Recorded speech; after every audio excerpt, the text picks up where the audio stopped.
AITA for leaving my boyfriend on the side of the road? I 26 female and my boyfriend Nick 27 male have been dating for almost a year, and something that has always bothered me is how Nick does not believe in maintaining or taking care of his vehicles. Background: to give some context, Nick bought his car brand new about 5 years ago and has put about 70,000 miles on the vehicle. Since purchasing the vehicle, he has never had an oil change, nor does he do any kind of regular maintenance. I would like to clarify by saying Nick's refusal to maintain his vehicle is not due to any kind of financial insecurity. Nick has an incredible job that pays him very fairly. As a hobby and side job, I like to restore vehicles for a profit. I am by no means a mechanic. I mostly clean up the vehicles, do bodywork, and paint restoration. However, I do have a pretty fundamental understanding of cars, and I know how to do the basics. Story: Nick called me yesterday on my day off and told me he was about 10 minutes from my house and that he had a flat tire and asked if I could come to help him out. I grabbed my tool bag and headed out. When I got there, Nick did not only have a flat tire, but his front left rotor was cracked. Rotor is part of the car's brakes, and his rim was bent to hell. I was telling Nick that his car was undrivable and that he needed to call a tow. Nick started arguing with me, telling me that it was just a flat tire and that it was not a big deal. I tried showing Nick how bad the damage was, but he insisted I was overreacting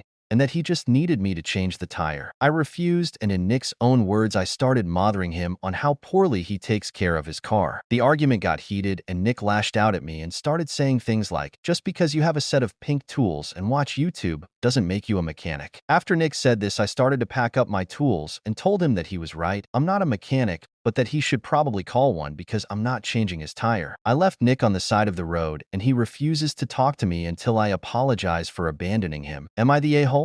Vehicle update: Nick drove a Nissan Versa, and after I left him on the side of the road, he ended up calling a tow truck / mobile mechanic. When the actual mechanic got there, he told Nick everything I told him. The mechanic also refused to change his tire and told him he would only tow his car to a mechanic shop. Nick refused to tell me what all the damage was to his vehicle, but the damage must have been pretty bad because instead of fixing his Nissan and wasting all that money, he decided he was just going to get a new car. Relationship update: earlier today, I invited Nick over for dinner. I spent the whole day cooking and baking Nick's favorite dishes: braised oxtail soup, drunken potatoes, and tiramisu for dessert. When Nick got to my house, he was in a wonderful mood and had seemed to have forgotten / forgiven all about the argument we had. After small talk and finishing dinner, I took a deep breath and started to tell Nick how much I care about him, but that I no longer wish to continue our relationship romantically or otherwise. At first, Nick was shocked, but quickly his shock turned into anger. Nick felt I was insane for ending our relationship over such a petty, unimportant argument. Eventually,